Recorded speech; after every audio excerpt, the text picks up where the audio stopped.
Mr. Sullivan. Mr. Jackson just proves that we can be flexible and still on time. That's exact and early. Early. I hope. I hope I didn't throw your harmonic lifestyle off by doing this. I'll tell you. You know what? On the occasional, almost every other Sunday, I have one shining beacon of joy in my calendar, and it's at 12:30. But the opportunity to have that beacon come earlier at 11 a.m. was welcome. So it's not competing with anything else. Oh, that's great. Yeah. So is Sunday generally a clear day for you? Yeah, always. Yeah. Yeah. Mm-hmm. And I mean, but I look at it as, I wouldn't. Saturdays generally are more free days. Sunday I would look at as a buffer day. But yeah. Excuse me. And so I get a lot of I do a lot of good thinking and journaling and exploring on Sundays. So what's your good thinking for today? Well, I'll tell you what. As I mentioned, my udders are bursting with fresh milk here for us. So many things. This past week, we were in Chicago, and one of the things that we talked about, I got to share the story of Old Town Road, and a perfect collaboration and something that is only possible today.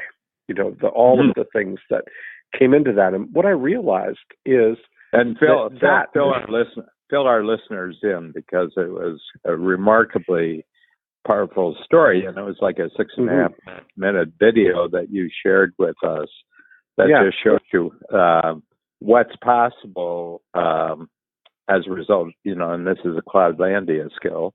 I mean, everybody involved is in the mainland, but the way that they're collaborating with Cloudlandia capabilities. And so, just to fill in, people who are listening for the first time, the mainland is the land of physical reality and laws of gravity and, things that use up space, things that weigh, and everything else. But that's right.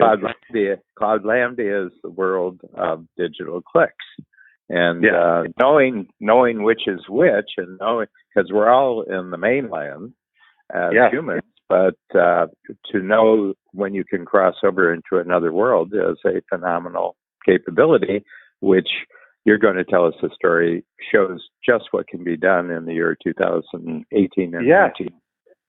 So what I'm most excited about with this is that this offers the perfect counterbalance to what happened with Kylie Jenner. And I've mentioned that, but I'll tell that story quickly first, because this one will balance it out. Kylie Jenner, if you remember, was on the cover of Forbes magazine 1 year ago today, or this month. And she was on the cover as the first, youngest female self-made billionaire. And even Forbes magazine, I always talk about it. In the article, it was almost like they're apologizing for it, because Forbes is such a staid magazine that they're almost saying, we don't believe it any more than you do. But listen, even with our most conservative multiples and our discount on top of that, we legitimately have to give her at least $900 million. They wouldn't put her over the $1 billion, even though she probably was worth it.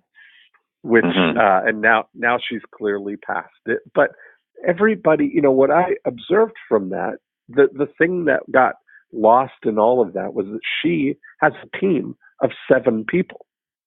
Yes. And I found that fascinating, because in a who, not how world, an observable, detectable, observable team of 7. Yes, exactly. And the way that works is there's hundreds of people that are working on behalf of the Kylie Cosmetics brand, but she is partnered with people in each of the major categories. So she didn't figure out, how do I make cosmetics or these lip kits? She found a who to partner with, who white labels her cosmetics. She didn't say, how do I set up a website and take credit cards and get e-commerce set up. She partnered with Shopify to set up all of the e-commerce. She has a distributor who packages and distributes everything. She has her mom's business, runs the administration of the business, and she has her team, her creative team, that makes the milk. The milk being, what are we going to do? What colors are we going to use? What are we going to call them? What do we want it to look like? What? All the what's are made by. And the milk here is cosmetics, right? That's exactly right. Yeah. Yeah. So you think about that, and then immediately everybody says, well, of course Kylie Jenner could do that. She walked right into it. She's got 150 million Instagram, followers and all of that, blah, blah, blah. That, of course, she could do that. And can I make a point about that? Yeah. Because there's two errors being made in today's world across the board. One of them it's around the concept of meritocracy, and the other one is around the concept of luck. Okay, so if you take these two, and I'll just apply it to both the examples you're going to give, but I'll start with Kylie Jenner. Yeah. That, yes, she's a member of the Kardashian brand, the Jenner Kardashian brand. So she's, she's got that connection. Yeah. So doors will open to her because of her good luck. Okay.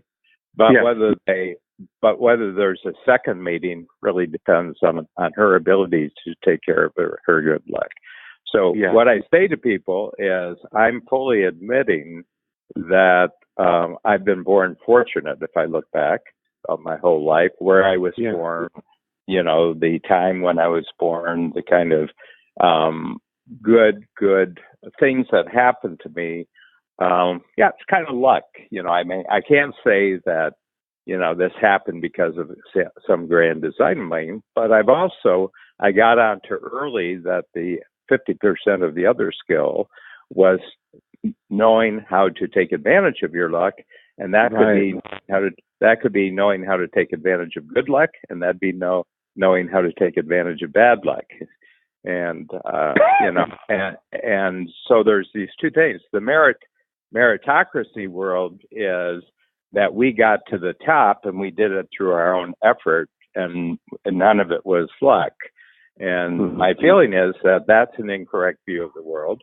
And the other view of the world, it's all luck, and then that nobody deserves anything that they actually come up with because it's all right. That's an incorrect view of the world. It's actually everybody has luck. You could have bad luck and good luck, but the essential thing is, if you had bad luck, were you able to transform it? And if you had good luck, were you able to maximize it? Right. So well said. I just wanted to interject. That was like an app. I'm just adding this app to your program here. I love it. That's good. And it's true, because that, it's not just that, because you look at how many famous kids who were born into every advantage that they could have possibly ever wanted have not capitalized on that. And have often, No, a lot of them, their main certificates are from rehab centers. That's exactly right. Yeah. Yeah. And it says, make sure that you relapse and come back 40 days from now. And so that is, that makes a big difference. But that the big lesson there, of course, is that it fits perfectly with the who, not how, and that she's focusing specifically on partnering with the right who's and only focusing on the milk, only focusing on the idea and what it is that she wants to do. Now the other example, and this is the one I talked about at Strategic Coach at Game Changer on Thursday or Tuesday, was that this, what's going on right now, the number one song in the world on the Billboard Hot 100 charts is a song called Old Town Road. And it is a country rap that was made by, two young kids who, before November or December of last year, had no idea who each other were. They had never met. One young kid in Amsterdam, outside of Amsterdam, in his bedroom, making beats, the music that raps go over top of. So he's making. Yeah. Can I ask you a question about that, Dean? If you were to go to his site, what is it? Dozens, hundreds of beats that he just comes up with and puts there for other people to you look at experiment with? Yeah, you go to look on YouTube. This is where he puts them. Puts it up on YouTube. This is where Lil Nas X found the beat. So he makes these beats, puts them up on YouTube, free for people to experiment with and use. And if they want to release a song, then they license the beat from him, and off they go. But it's the ultimate sort of try before you buy kind of offer, right? It's really here's the beat. If you like it and you can make something with it, then let's collaborate. You can license it. So if you don't, that's fine too. And so you think that's pretty amazing. So he puts this up on YouTube, and then this other 20-year-old in Atlanta is living in his grandmother's house, has made a makeshift recording studio in his grandmother's closet, and he's downloading these beats, makes and recording the rap over top of it, and starts pushing this out into the internet, out into the world, and it becomes the number one song in the world. And it started, kind of climbing, getting attention, climbing out there. Then started on the country charts on Billboard, and Billboard said, "Wait a minute, now we better take a look at this. This, we can't have a country rap song on the charts. That might open the floodgates here." And so they took it off the Billboard country charts. And then it starts climbing on the regular charts. And Lil Nas X kept wisely saying to everybody, "Can somebody get me in touch with Billy Ray Cyrus?" So we could get Billy Ray Cyrus on this. And he gets Billy Ray Cyrus to do a verse, and it goes to be the number one song. It's the fourth most successful song in history on the Billboard charts, and it's still at number one, still going, and will probably become the number one song ever. And what I want to point out about that is exactly the opposite.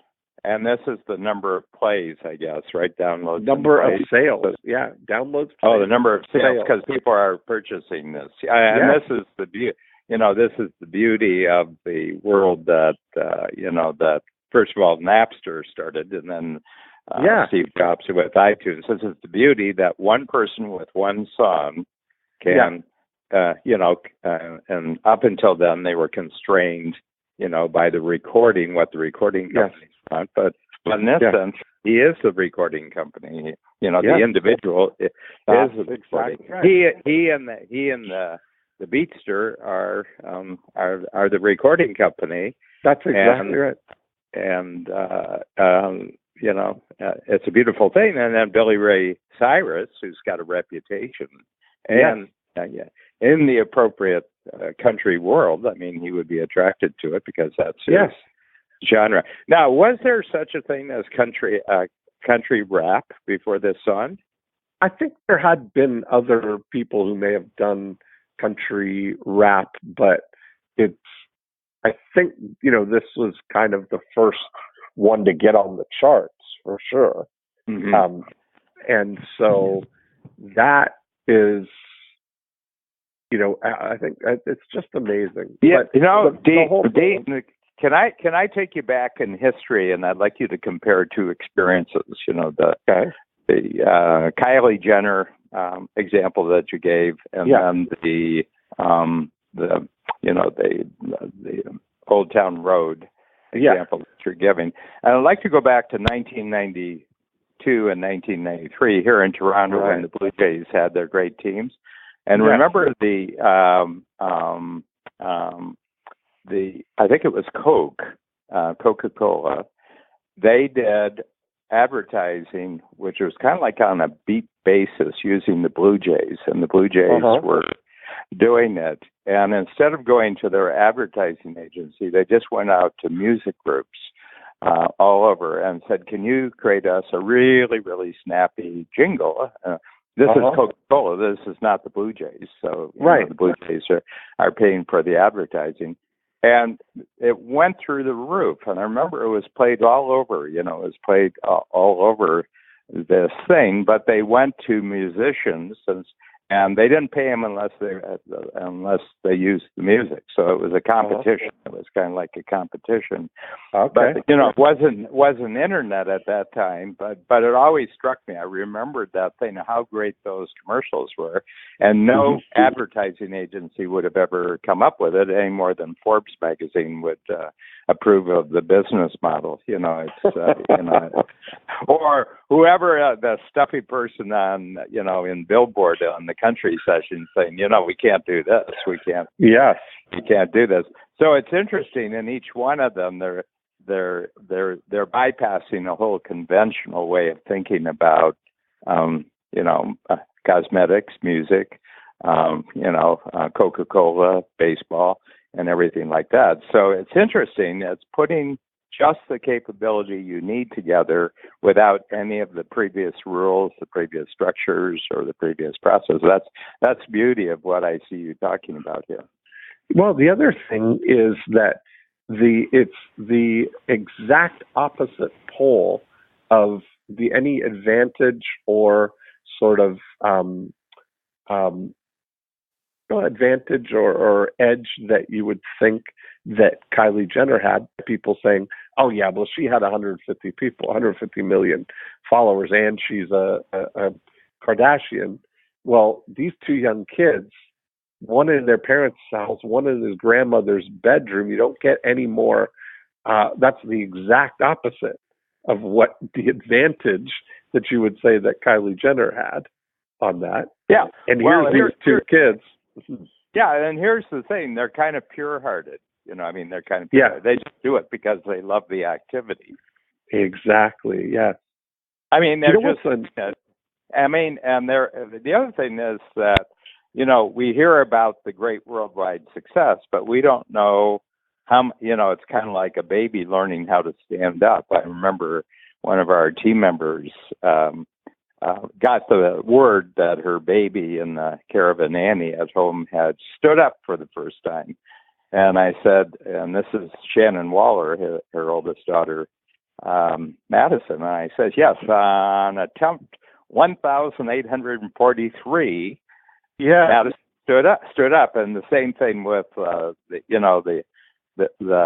Beatster in Amsterdam, and the rapper in Atlanta.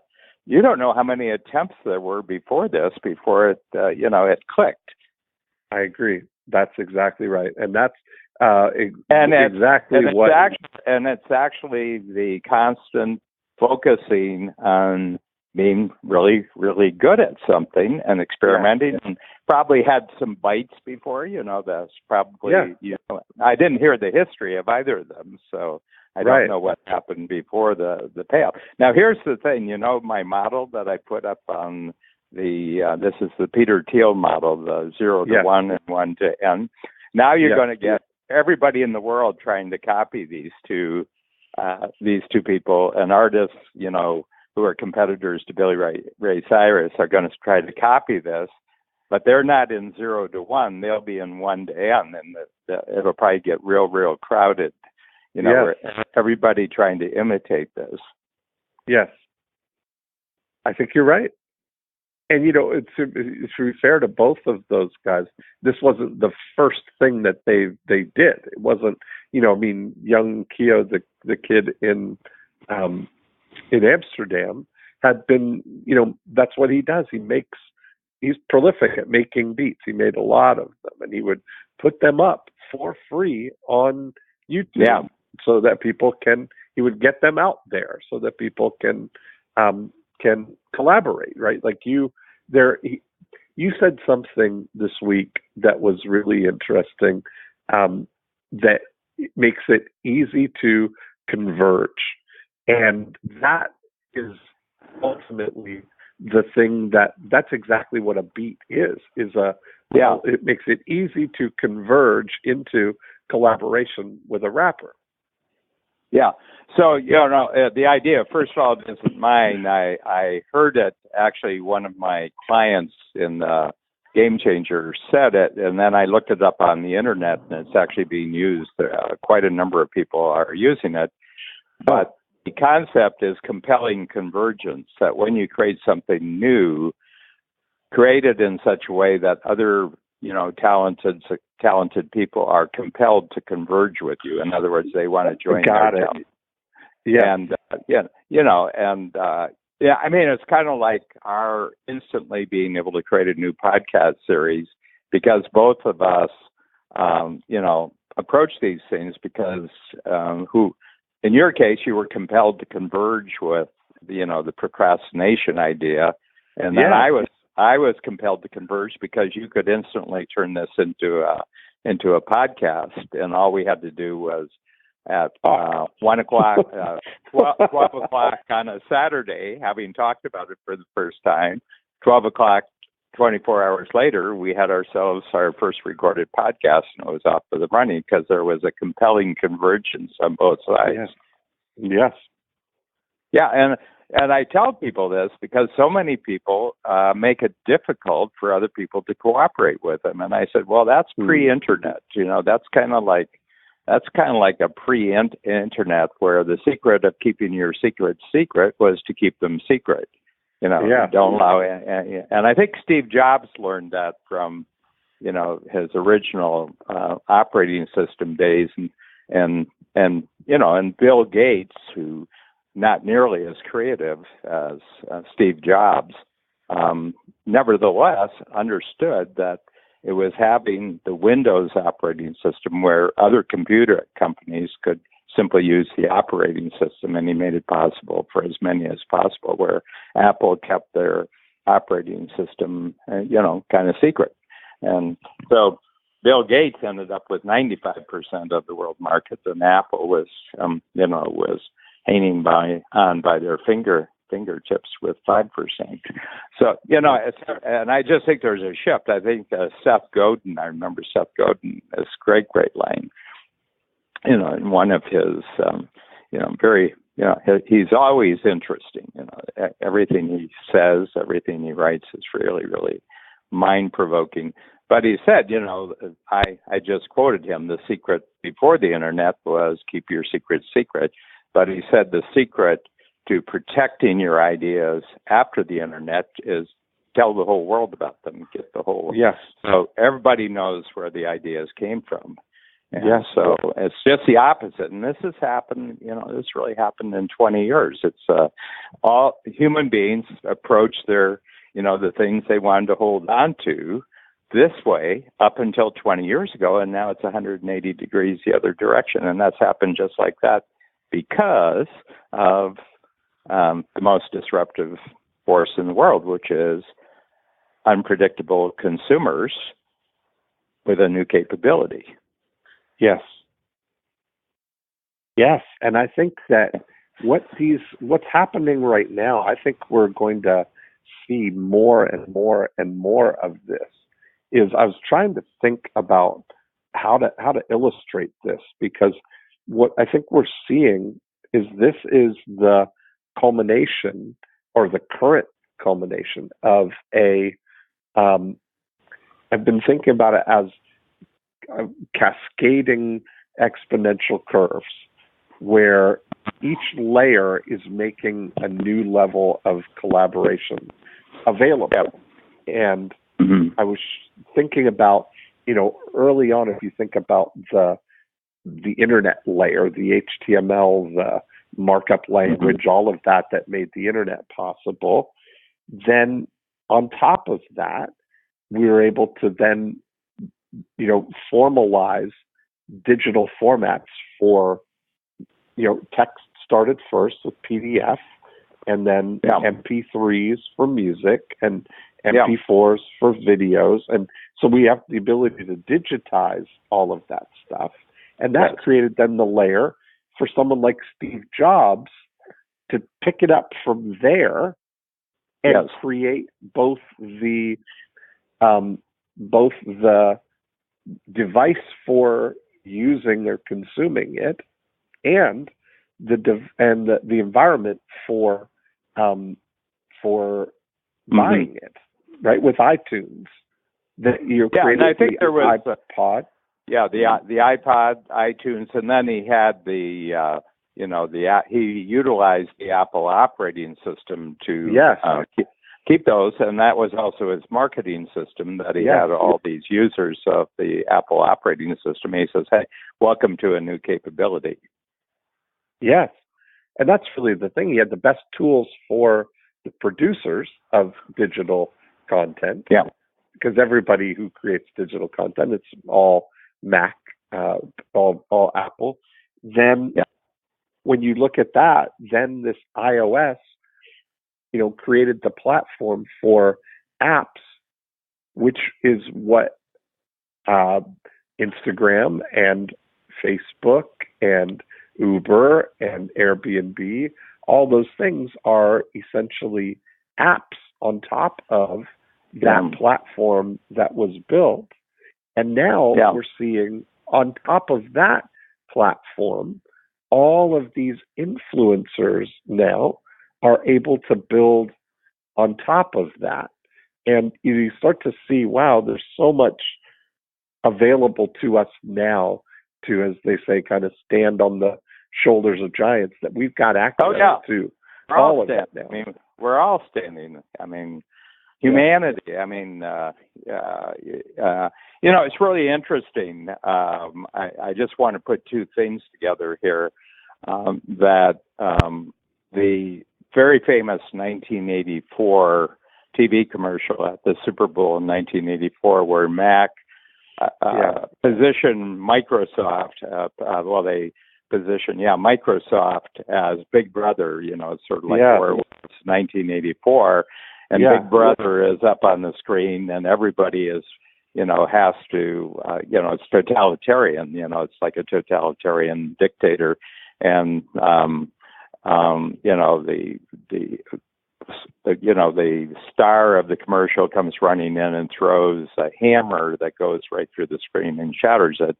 And the whole point was that Apple was creating the operating system for you, not for themselves, and that stuck. And I think that's what captured the creative community. I think they very, very intentionally went after the users of personal computers, especially with graphic user interface, that they could get the entire creative part of humanity to say, well, I mean, I wouldn't touch Windows. I feel like I have to take a shower after if I had to interact with Windows. And they created this, that if you want to be a free person and a creative person and somebody who actually does something interesting in the world, of course you'd be on the Apple side. You wouldn't be on that it went beyond, the totalitarian side. But it's very, very interesting how they profited from that image, because right now the big issue, politically with the big tech companies is their demanding security, your information. right. You're demanding your information and using their information, saying in the process, oh, it's free. All we require is your attention and your information and your personal information. And what we do with that, well, you don't need to know that because we're giving you something for free here. And I think it's become an issue now that I think Steve Jobs had it kind of right in the first place, 50% right about secrecy, or it wasn't secrecy, it was privacy. And it's now becoming the number techno issue in the world right now, is that we're willing to collaborate to the degree that we have privacy of our own information. And we will determine how much of us interacts with other people, and you can't have the rest of us if we determine. So I think there's going to be a kind of a wisdom that's developing and the last thing in the world I want is that government gets involved in kind of regulating the tech companies, because it always adds up. Government of all organizations to be talking about, protecting people's privacy. They're trying to delve into all our lives.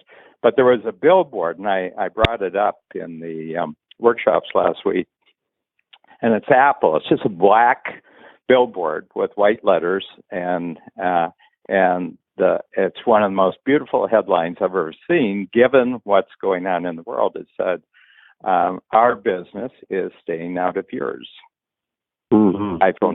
iPhone privacy, because they've never allowed anyone to get a hold of the information of their clients. They've protected it, to my knowledge. But I don't have any personal proof otherwise that they've ever taken information of my interactions with Apple and never gone anywhere else with it. So it's really interesting. But on the other hand, and reflect on this, if you would, Dean, that if you can guarantee the upside of Cloudlandia collaboration, but at the same time guarantee your mainland privacy, it seems to me that it's the best of both worlds. It really does. And the fact that, I've been watching with great interest these deep fake videos that are starting to really become popular. Like we're really going to get to a point where,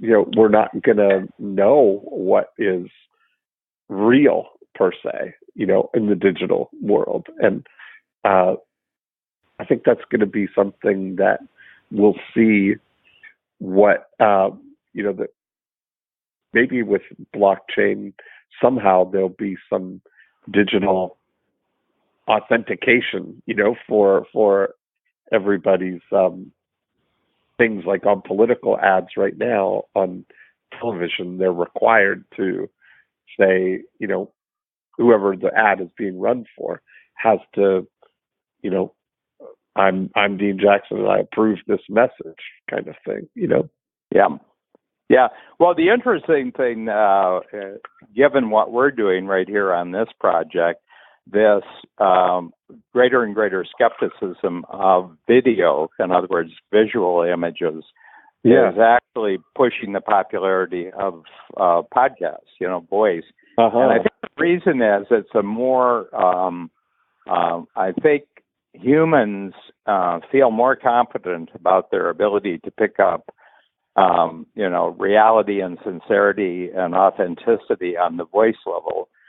It's really, really hard to manipulate voice so that you can fool somebody. There's always it's Jerry Spence in his book, How to Argue and Win Every Time, had a great quote that we often use about our brain's ability to we're constantly, we have these psychic tentacles that are always reaching out and examining things, and they have the ability to detect what he calls the thin clank of the counterfeit. Yes. And that's, so you can always tell, and it's usually, you're right, in the tone, in the energy, in the something of the audio that is that's not right. Our eyes can be tricked much easier than our ears. Well, I think the other thing is that people's voice is being created all the time. You know, my feeling that even in the course of the hour that you and I will spend here today, that we'll introduce some new aspects of our voice that had never happened before we talk to each other. I think how you talk is actually being created all the time. You're testing out new things. You're testing out, not consciously so much, but you're just saying, hey, I never did that before. Gee, that's really, really interesting. Yes. And my sense is that doesn't happen in the visual world. There isn't that flexibility and instant innovation in the visual world. It has to be pre-done, you know, before it sends out. There's something. But I'm just noticing, because this afternoon at 3:00, I'm on a worldwide Facebook, if you will, interview live at 3:00. And all the coach people, everybody who's in coach knows about this. And it's with Carrie Oberbrunner, who has a service that he offered to us of taking our books. This is my quarterly books, and putting it on every Audible platform in the world. And he informed me that there are 39,000 of them, and that all he needed was our signal, the electronic signal and the electronic file for the book. And the book we're starting off with, because it has already proved itself viral, is My Plan for Living to 156. So he sent me an impact filter. It came in digitally, and I looked at it. And then I did a Zoom call, which is digital, so 2 Cloudlandia experiences. And I looked at the impact filter. For those who don't know, who are listening and aren't in coach, the impact filter is my main way of telling someone else, I'm totally sold on this new idea, and I wonder if you would join in. Mm-hmm. And he sent it to me, and he had me at hello. You know, it took me about a minute to read it, and I said, God, this is fantastic. And then I conversed with him for an hour, and we have a transcript, Otter AI, which is a little AI program, which instantly transcribes our conversation plus the Zoom recording. I said, now look at this, and I want you to now, and I brought up all sorts of issues about teamwork and everything else like that, considerations of how you can best collaborate with strategic coach, not just me, Dan, but our team. And I said, now write another impact filter and send it to Babs, because she'll give the yes or no of whether this fits in with everything else we're doing. And he did. And 3 days later, Babs says, let's go ahead. We have a contract with him because there's a setup cost for doing this, which is $5,000, which is a nothing. And that's for the entire setup on 39,000 platforms. And and then there are subscription. There's subscription because a lot of the Audible platforms are subscription. So there's cash flow that comes back to us, and we did a deal just to split it. And then each of our books we'll probably put another book out every 3 weeks going forward, and we already have a lot in store. So every book that goes out immediately goes that. Well, it's just like I was doing these books just, for the purpose of our clientele, and all of a sudden somebody comes along and says, hey, I can take this worldwide. So anyway, it's just really, really interesting. And the only thing that I have to do out of this entire process is show up this afternoon and be interviewed for an hour. And that's the only work. That's the only work I've had to do on the entire project after the initial impact filter and the Zoom call. And I say this because if you hadn't introduced me to this world, and if Joe Polish hadn't introduced me to this world, I'd go on for years thinking I was, knock out another book for our clients. But all of a sudden I get boosted. You talk about a compelling collaboration. This was a compelling collaboration. And he's got no other authors who just pump out books on a predictable basis. He's a publisher. He's a digital publisher and everything like that. So, I'm just amazed as you're telling me these two stories, how I've suddenly been introduced to the same world. Dan, I had an amazing realization today. And I said to Luba that, cows don't make ice cream.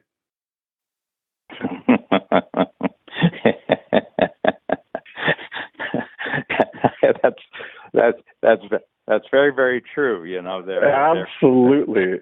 And then I started thinking, they're single focus creators. And they don't make cheese. No. And they don't make sour cream. And they don't make. And they butter. They don't make creme brulee. There's an entire universe built around the output of cows, which is namely milk. They do one thing. Now, this is the reason that stimulated is that I found out that Socrates never wrote a book. Nope. All his books were written. Other people wrote. Plato was the largest kind of. Plato was one of them, but other people wrote them too. Yeah. Plato was one, who then was influential on Aristotle. But all that Socrates did was talk. He preferred to be in conversation, and that was that's pretty. It's pretty interesting. But that was my profound thought for the day, that cows don't make ice cream. They only make milk. They have, in order for a cow's output to be truly, capitalized on, it has to be in collaboration with farmers. Well, the other thing, if you think about bees, honeybees, they have only one thing in mind, and that is pollen. To turn into nectar. Okay. Yeah. But nothing grows in the world unless the bees are out there achieving their goal. Because everything has to be pollinated, and all the other, however this got learned, but all the other successful plant life in the world, flowers, trees, and everything else, learned. It's kind of like A&W root beer. Do you know the story of A&W root beer? I don't. It's a consistently successful root beer that goes back 100 years. Yeah. But they've never had a delivery system. So A&W root beer shows up, and who delivers it is a Pepsi or a Coke franchisor who has extra room on his trucks when he goes out to all their deliveries, and A&W just goes to them. If you ever have any spare space on your truck, we'd like to, just pay you for putting our A&W root beer on the shelf. So, It's the same principle. It's just pure collaboration. They've got the two biggest soft drink delivery systems in the world, and it's just a little, specialized root beer delivery, and they just said, we'll pay you. It's whatever you want to pay us to do that, but it's a lot cheaper than us creating our own delivery system. Interesting.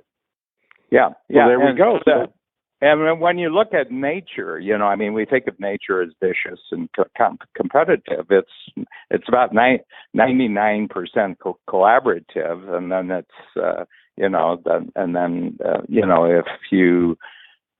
if you fail to adapt and become, what I think evolution is the failure to become more compellingly convergent. with other life forms. And I think humans are the top of the line. I mean, we're just the most compellingly convergent of all the species. I mean, we have more teamwork with more other species than any other creature on the planet. And I think it's our ability to adapt ourselves, become more collaborative. And, Perry Marshall, you know Perry through the marketing world. And Perry said, Siri or Alexa understands every word we say, but has no idea what any of it means. He says, my pet dog doesn't understand any of the words that I say, but knows pretty well all through the day exactly what I mean. That's interesting. Siri and Alexa are only collaborative to the point that they've been programmed. The dog is continually reprogrammed. Your pet dog is continually reprogramming on the run to be more and more collaborative. Yes. Yeah. So it's really interesting that all this notion that if you analyze everybody's speech, you understand the meaning. You don't understand anything. As a matter of fact, there's no understanding whatsoever. There's just pre-programmed recognition of patterns, digital patterns. But there's no meaning there. There's no consciousness there. Right. They know what that means. It's the command. That's really that's the driver of all. If you look back at the, what's made computers work, it's a command language, right? That it's like that you're commanding things. I thought about you.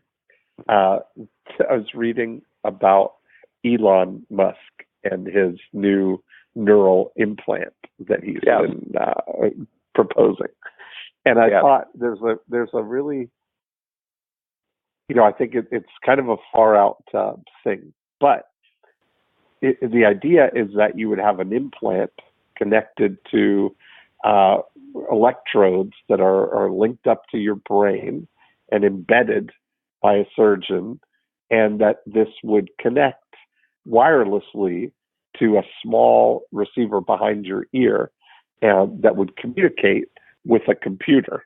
And the idea is that, the quote that I read that I thought was really telling here, it's like existing brain-machine interfaces. It would collect electrical signals sent out by the brain and interpret them as actions.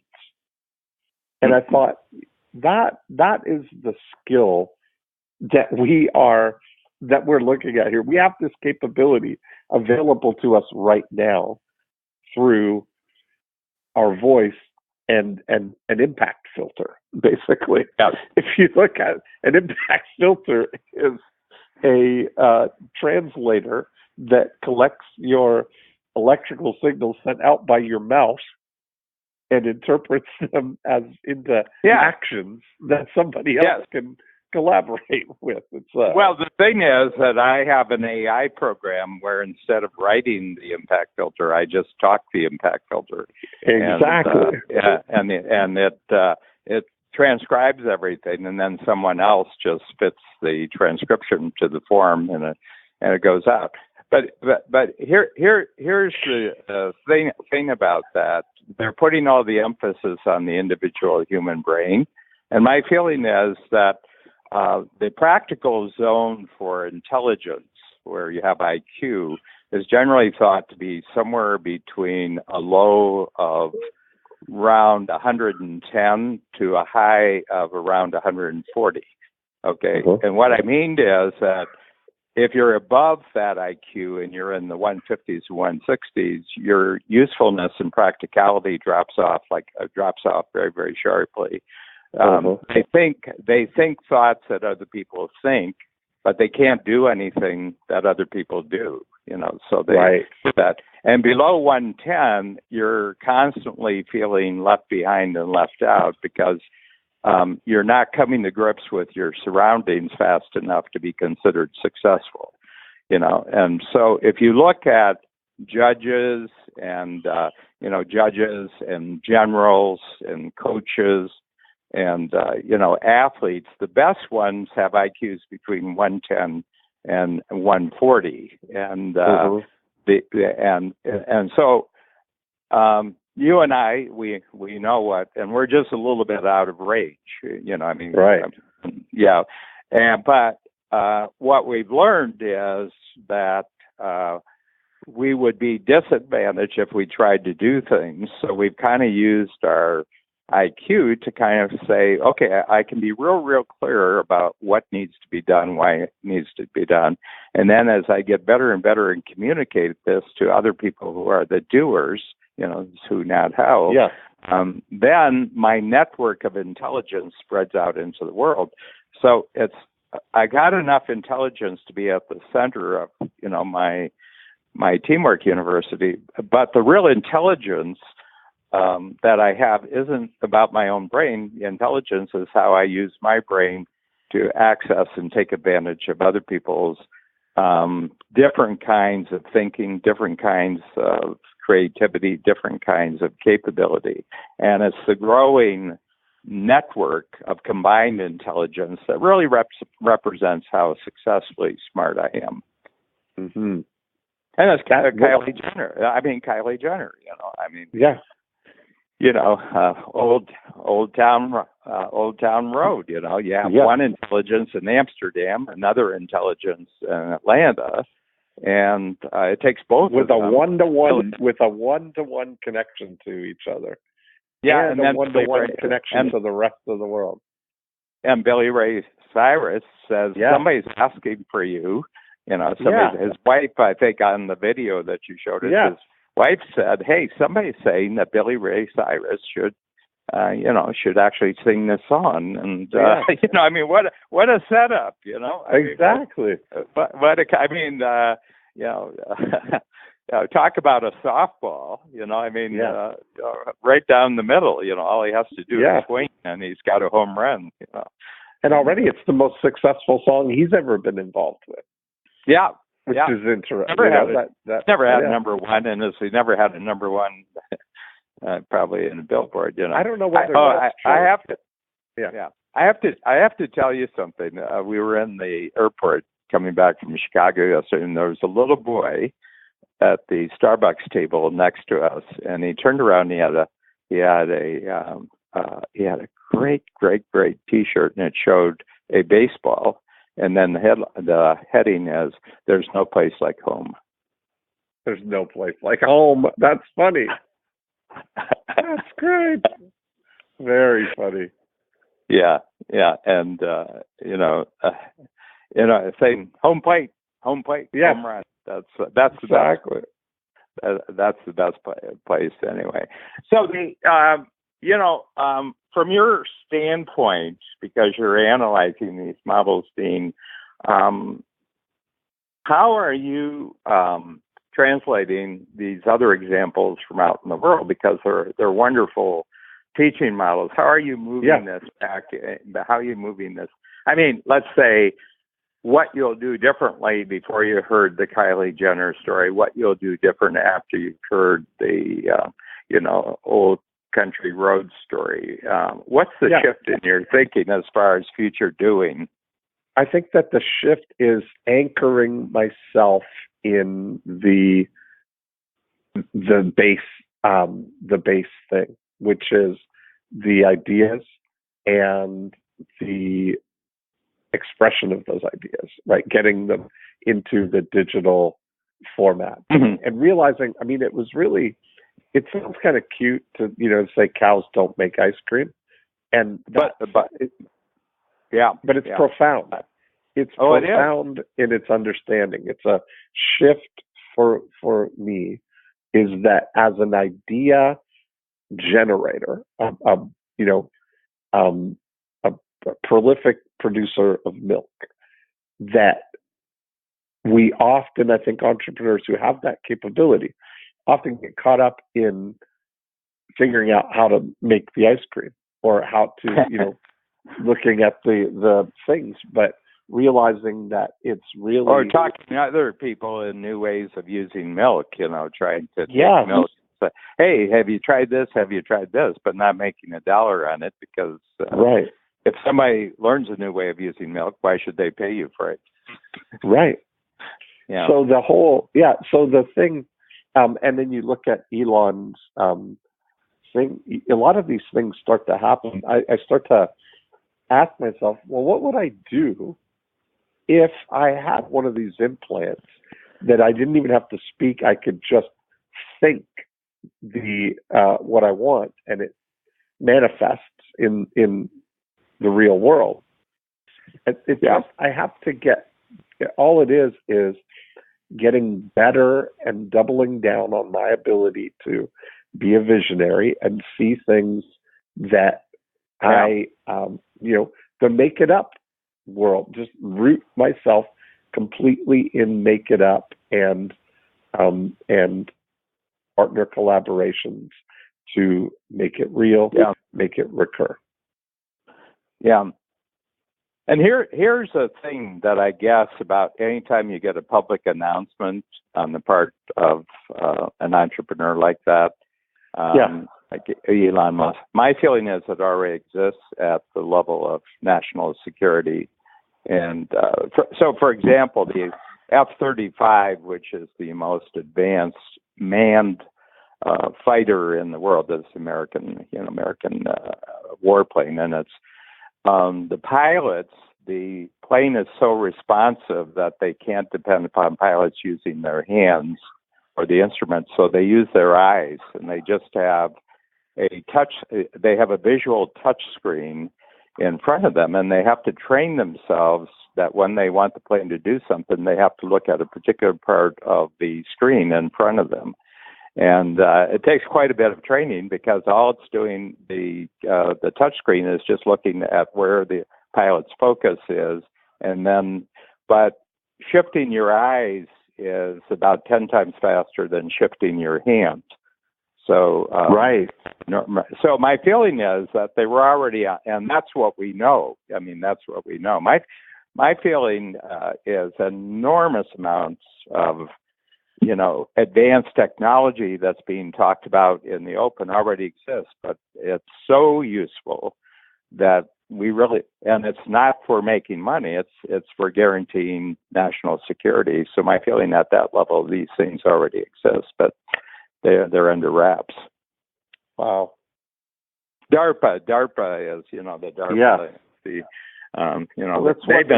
that's the reality of what, I was using a phrase, positive attitude and an unlimited budget. Oh, yeah. What could you possibly do? Yeah. Well, unlimited budget and unlimited experimentation. Apparently it's a beehive of people just with crazy, wild ideas that are given an enormous amount of encouragement and freedom to experiment, but backed up by almost unlimited black budgets. In other words, these budgets never show up in the U.S. in the U.S. Public records and everything. So my feeling is that we're on the way, but still, it isn't going to give you the intelligence. I mean, there's this notion you'll be as smart as the internet. Well, I'm afraid. Right. I'm afraid that's no intelligence is needed of that kind. You just need to be. You don't have to outrun the bear. Right. Just have to outrun you. No, and my feeling is all of us are in our daily life are just uniquely trying to get further ahead of something. Further ahead of something, and my feeling is, and that's what we use our intelligence for. There's no need for general intelligence. Birds in a flock only need to know what the three birds around them are doing. So their intelligence is geared to three birds. What the flock is doing, they don't need to know flock. They need to know three birds. And my feeling is all of us are in the same boat. We have our relationships, which are uniquely creative and uniquely collaborative with other people. But to the degree that we're taking advantage of this, our brain has no interest in anything else. I agree. I think amazing times. to be. But I think we're Dean. I think you and I are really creating new flavors of ice cream, though. We're shooting ice cream right out of the udders. That's exactly it. Yeah. Free formatted. Yeah.